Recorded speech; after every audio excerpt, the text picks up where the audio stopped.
Praise the Lord. आप सबको यीशु मसीह के नाम से स्तुति हो।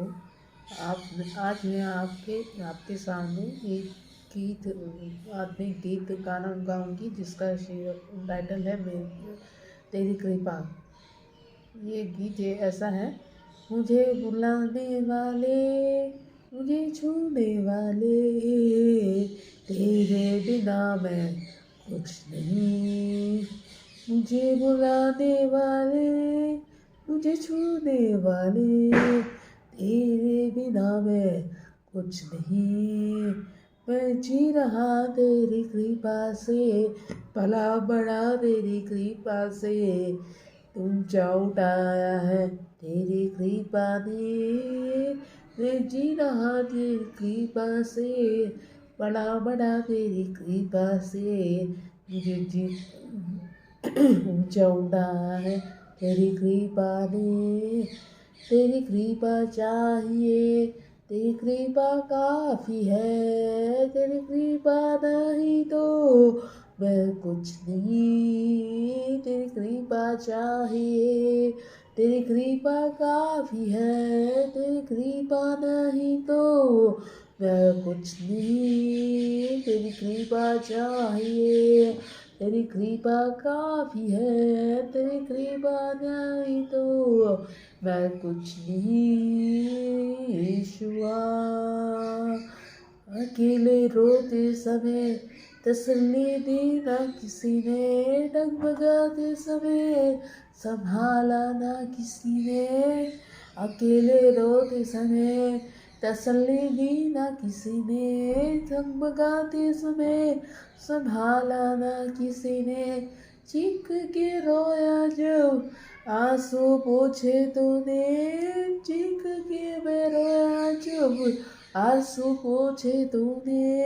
तेरी कृपा नहीं तो मैं कुछ नहीं, तेरी कृपा नहीं तो मैं कुछ नहीं। मुझे बुलाने वाले, मुझे छूने वाले, तेरे बिना मैं कुछ नहीं। तेरी कृपा चाहिए, तेरी कृपा काफी है, तेरी कृपा नहीं तो मैं कुछ भी नहीं। तेरी कृपा चाहिए, तेरी कृपा काफी है, तेरी कृपा नहीं तो मैं कुछ नहीं। तारीफ करने लायक मुझ में कुछ नहीं है, विशेष गुण कोई मुझ में तो नहीं है। तारीफ करने लायक मुझ में कुछ नहीं है, विशेष गुण कोई मुझ में तो नहीं है। अयोग्य था फिर भी ऊंचा उठाया तूने, अयोग्य था फिर भी ऊंचा उठाया तूने। तेरी कृपा नहीं तो मैं कुछ नहीं, तेरी कृपा को नहीं तो मैं कुछ नहीं। तेरी कृपा चाहिए, तेरी कृपा काफी है, तेरी कृपा नहीं तो मैं कुछ भी नहीं। तेरी कृपा चाहिए, तेरी कृपा काफी है, तेरी कृपा नहीं तो मैं कुछ भी नहीं। यीशुआ आज हम लोग गलतियों के चैप्टर से 5वें चैप्टर में 21 और 22 और 23 से मैं बोलना चाहूँगी, प्रार्थना करना चाहूँगी। जिसमें लिखा है कि पर आत्मा का फल प्रेम, आनंद, शांति, धीरज, कृपा, भलाई, विश्वास, नम्रता और संयम है। 23 में लिखा है कि नम्रता और संयम है, इससे कामों के विरोध में कोई भी व्यवस्था नहीं। तो इससे ये मैं बोलना चाहती हूँ कि इसमें रेफरेंस में लिए मैं आपको बता देती हूँ जो कि आपको सुविधा हो, आप जान सकते हैं कि क्या मतलब है इसका।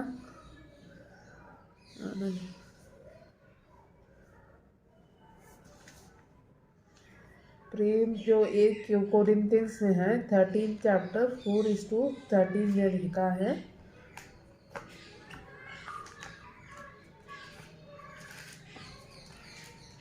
कोरिन्थियंस 4 .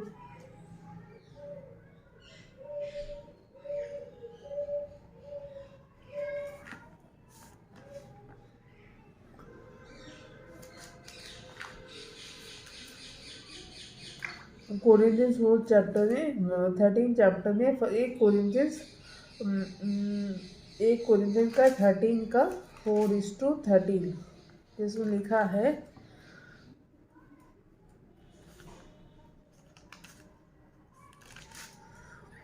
प्रेम धीरजवंत है और कृपालु है, प्रेम ढा नहीं करता। प्रेम धीरजवंत है, मतलब बोलते हैं कि प्रेम ऐसा चीज़ है जिसमें कोई कुछ ऐसा फीलिंग नहीं आता, ईर्ष्या का कोई जेलसी कोई कुछ नहीं होता उसमें। धीरजवंत और कृपालु है। कृपालु है मतलब काइंडनेस। प्रेम धा नहीं करता, प्रेम अपनी बड़ाई नहीं करता, अपने को बोस्टिंग नहीं करता, अपने सेल्फ बोस्टिंग नहीं करता। प्रेम सबको करना चाहिए। जैसे रास्ते में जा रहे भिखारी को, फिर हम लोग से गरीब लोगों को, फिर जैसे किसी पे हम लोग को झगड़ा है, सबसे प्रेम करके हम लोग को यीशु मसीह के अनुसार चलना है। वो पर फूलता नहीं, वह अनृति नहीं चलता, वह अपनी भलाई नहीं चाहता, वो अपना खुद का भलाई कभी नहीं चाहता। बल्कि प्रेम ऐसा है जो इंग्लिश में जिसको हम लव बोलते हैं। लव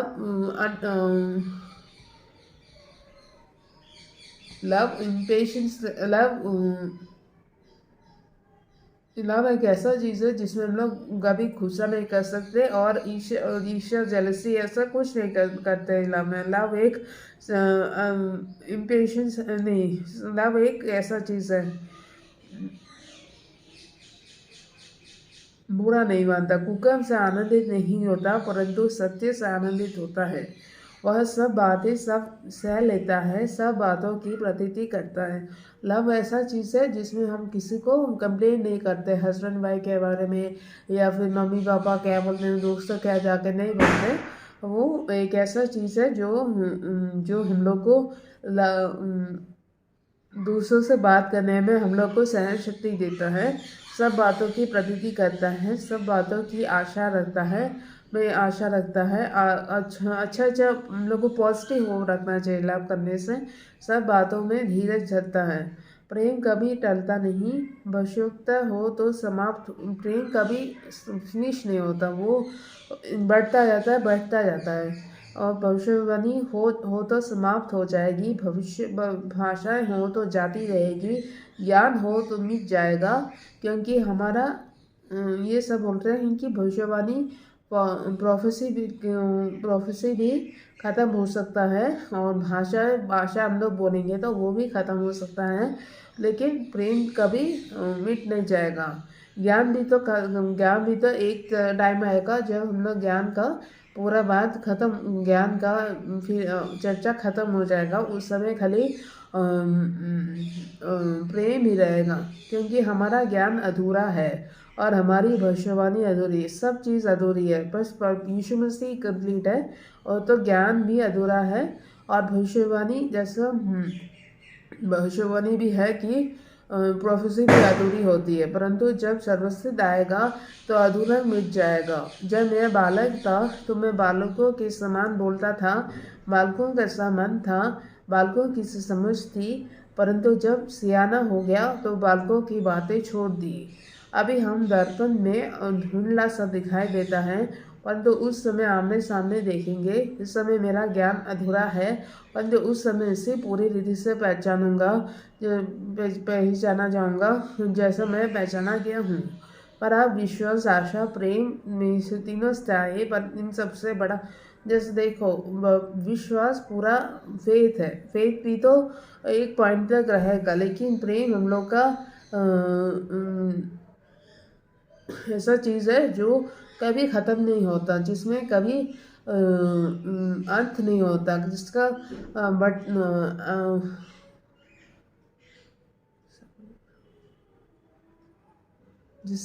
जिसका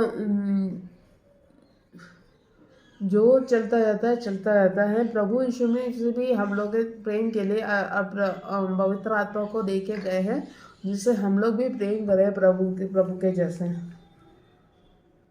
नंबर 2 है आनंद। आनंद है कि आनंद, हर बात में आनंद होना चाहिए। आनंद क्यों होना चाहिए? सांसारिक चीज़ों में नहीं, बल्कि आनंद होना चाहिए। ये प्रभु जब आएंगे तब हम लोग भी उसके साथ जाएंगे, ये एक आनंद है। और आनंद प्रभु यीशु मसीह है करके, तो वो इसलिए आनंद होना चाहिए कि आनंद में हम लोग को प्रभु यीशु मसीह को जो भी बोलना है वो भी हमेशा खुशी खुशी से सबको सेवा करते थे, सबके अपने चेलों के पैर धोते थे। उनको क्या जरूरत थी पैर धोने की? वो भी तो आनंद से ही धोते थे ना। तो आनंद ही हम लोग को रखना चाहिए अंदर, और प्रेम, आनंद। और ये दूसरी बात है शांति। शांति अभी हम लोग रोमियो में पढ़ेंगे, जिसका वो है वर्ष है 5:1, 5वां चैप्टर 1 वर्ष।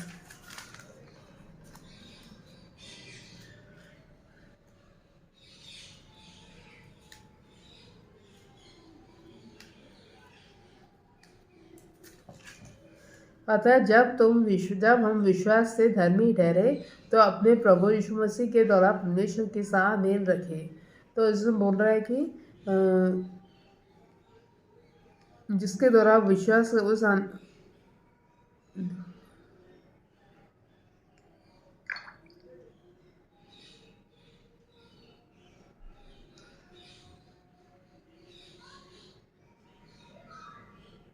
ये नहीं है, ये शांति नहीं है। मैं धीरज के बारे में आपको बताऊंगी। धीरज में क्या है? इफिसियों 5:2, कोरिन्थियों 5, इफिसियों 5:2, इफिसियों 5:2-61।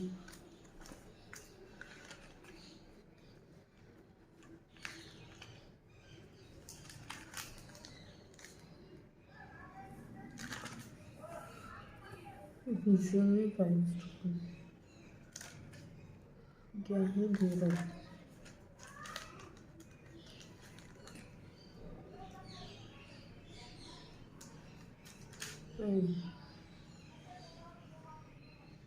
और प्रेम में चलो, जिससे मसीह ने भी तुमसे प्रेम किया और हमारे लिए अपने आप को सुखदायक सुगंध के लिए परमेश्वर के आगे भेंट करके बलिदान कर दिया। और कुरिन्थियों में क्या है? 3:20।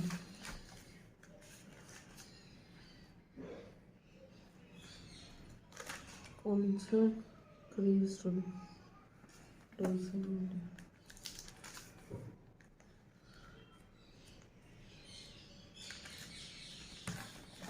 कहाँ पर है?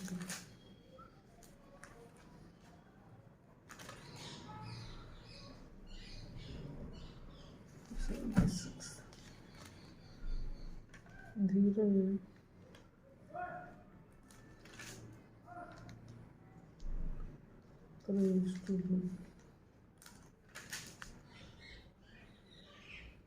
इसलिए परमेश्वर के चुने हुए के साथ जो पवित्र और प्रिय है, बड़ी करुणा, भलाई, दीनता, अनम्रता, सहनशीलता धारण करो।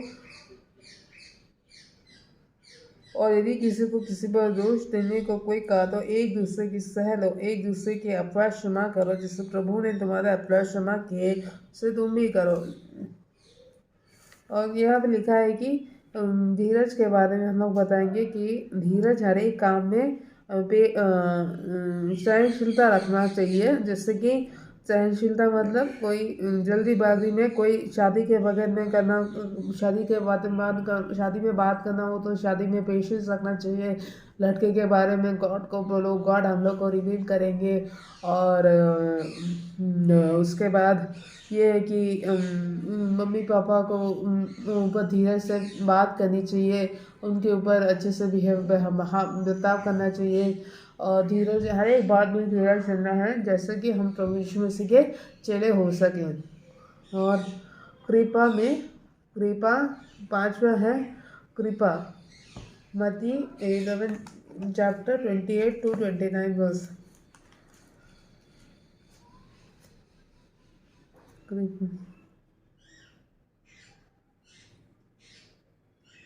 कृपा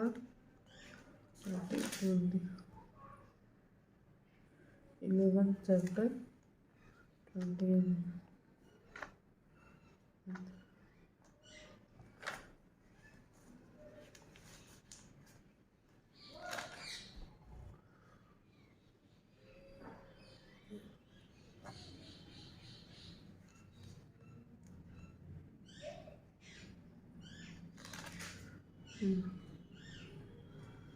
सब परिश्रम करने वालों, बोझ से दबे लोगों, मेरे पास जाओ, मैं तुम्हें विश्राम दूंगा। मेरा जुआ अपने ऊपर उठा लो और मुझसे सीखो, क्योंकि मैं नम्र और मन में दीन हूँ।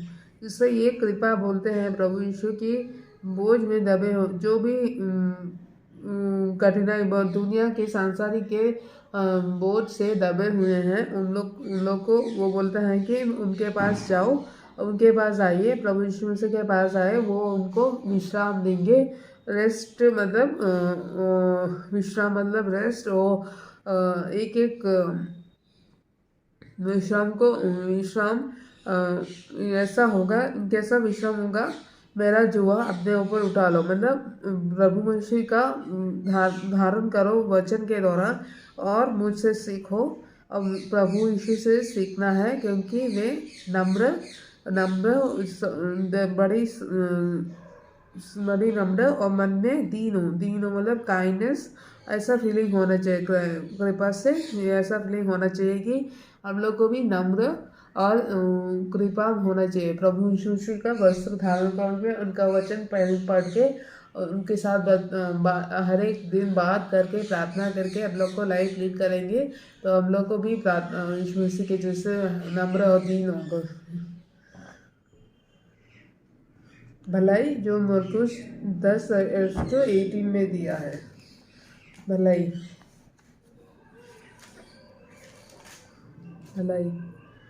मरकुस 10:8।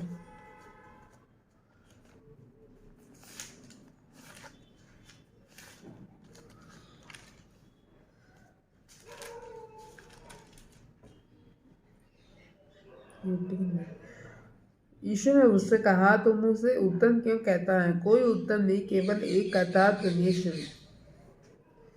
इसमें भलाई में ये बोलते हैं कि भलाई से ये समझ में आता है पवित्र शास्त्र से, यीशु ने उनसे कहा, तो मुझे उत्तम क्यों कहता है? उत्तम उत्तम प्रभु यीशु मसीह भी उत्तम नहीं थे, वो तो मनुष्य से जन्म लिए थे ना। पर परमेश्वर जो सर्वशक्तिमान परमेश्वर है, जो कि हेवनली फादर है, जिससे भी जो ऊंचे में बैठे हैं, वो सबसे उत्तम है। उनका ही हम लोग, यीशु भी उनको जैसे मरने में थे, यीशु तो बोले थे क्रॉस पे जब लटकाए गए थे, तब बोले थे मेरी इच्छा पूरी नहीं हो, पर परमेश्वर प्रभु आपकी इच्छा पूरी हो। वैसे ही हम लोग को भी प्रभु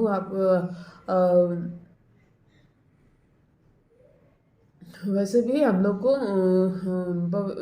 स्वर्ग के पिता का उत्तम रख के हम लोग को चलना है आगे। विश्वास, नेक्स्ट है विश्वास। विश्वास है 1 जॉन 1:9।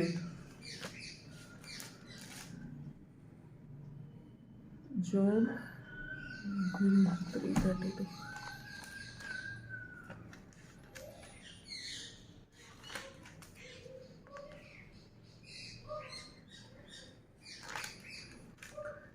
एक जॉन क्या है 9।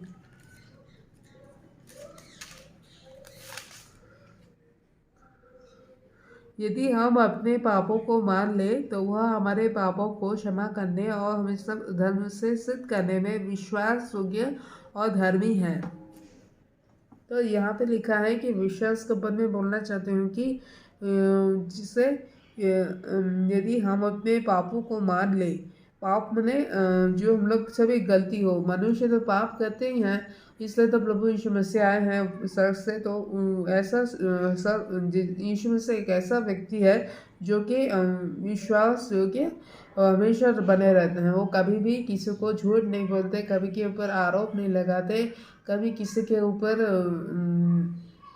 सेल्फ पोस्टिंग भी नहीं करते। वो खुद एक दयालु इंसान है और विश्वास से भरे हैं। तो हम लोग को भी प्रार्थना में ये करना चाहिए कि हमारे पापों, हम लोग के पापों जो हम लोग से गलती हुई हैं, जो हम लोग सिंह किए हैं उसको क्षमा करने, दोष नहीं लगाने, और हम सब अधर्म से अधर्म मतलब जो भी गलती हुई है, जो धर्म जो धार्मिक यीशु के लोग अगेंस्ट गए हैं उसको हम लोग विश्वास योग्य प्रभु से मांगेंगे, तो वो सब पाप को क्षमा करने में लायक है। और क्या है? नम्रता से ये बोलना चाहती हूँ कि हम लोग को प्रभु यीशु मसीह में समर्पण होना चाहिए, और उसके अगेंस्ट कुछ भी नहीं बोलना, और दोष नहीं लगाना किसी के ऊपर, और एक गाल में अगर कोई चाटा मारे तो दूसरे गाल भी आगे दे देना है, और उसी से हम लोग को यीशु मसीह ले आएंगे। तब वो चुपचाप परमेश्वर नहीं है, वो ऊपर से सब देखते हैं, तो वो उससे सब आगे जाके आगे बढ़ के हम लोग को एक अच्छा लाइफ लीड करना है, जो हम लोग को स्वर्ग में पहुंच जाएगा, ऐसा लाइफ। संयम इसलिए कि प्रभु यह कहते हैं कि हमें सांसारिक अभिलाषा के पीछे भागना नहीं है। संयम मतलब क्या है? पेशेंस। संयम भी पेशेंस है, और धीरज भी पेशेंस है। प्रभु सांसारिक वस्तुओं के पीछे, जैसे अभी सब लोग कार, बंगला, पिज्जा, गाड़ी सबके पीछे दौड़ते हैं, वैसे हम लोग को नहीं दौड़ना। हम लोग को प्रभु के वचन के ऊपर पूरा संयम डालना है, पूरा एकदम कंट्रोल मतलब हम लोग को बिहेवियर में सोबर होना चाहिए, किसी के ऊपर कुछ मत बोलना, एकदम जो भी होना है प्रभु यीशु से बात करना है। बस यही बोलना चाहती हूँ। आज का ये 9 गिफ्ट यहीं तक था, तो अंत में ये बोलना चाहूँगी कि यीशु मसीह से ही फल आता है। वो फल कैसा होता है? यीशु मसीह हम लोग को, प्रभु यीशु मसीह हम लोग को पवित्र आत्मा दे के गए हैं। पवित्र आत्मा से ही हम लोग को फल मिलता है। वो हम लोग को यीशु मसीह चाहते हैं कि हम उसकी जैसे रहे, हम उसकी जैसे काम करें, तो वो हम लोग में रहना चाहते हैं। ये कैसा होगा? वो 9 गिफ्ट थ्रू होली स्पिरिट के 9 वरदान थ्रू होगा। ठीक है, आप सबको जय मसीह की। आप भी मैं प्रार्थना कर रही हूँ। हालेलुया। जीसस, आप मेरे पास बैठे हैं, आप दाहिने हाथ पे बैठे हैं। आप सबके साथ ऐसा बर्ताव करिए जो करते हैं, जो कि कोई गलती वाला ना हो, जो सबका दोष, सबका बिहेवियर आप जान सकते हैं, जिससे आप बर्ताव करते हैं। आप सब में अभी भी प्रार्थना कर रहे हैं आप स्वर्गीय पिता से कि हम लोग का बिहेवियर ठीक हो जाए। आपके जैसे बनने में सबको हेल्प कीजिए, आपका मदद करिए, सबको हेल्प आगे बढ़ने में और ऊंचा उठने में, और संसारिक अभिलाषा को एकदम आपके हाथ में दे देते हैं। आप ही इनको ठीक कर दीजिए, आप ही संभाल लीजिए, और जो भी कोई गलत काम कर रहा है उसको पवित्र आत्मा में ढांप दीजिए, और उसको नरक के आग में फेर लीजिए। वो गंदे गंदे बात को आपके सबको प्रार्थना में विनती करते हूँ। आमीन।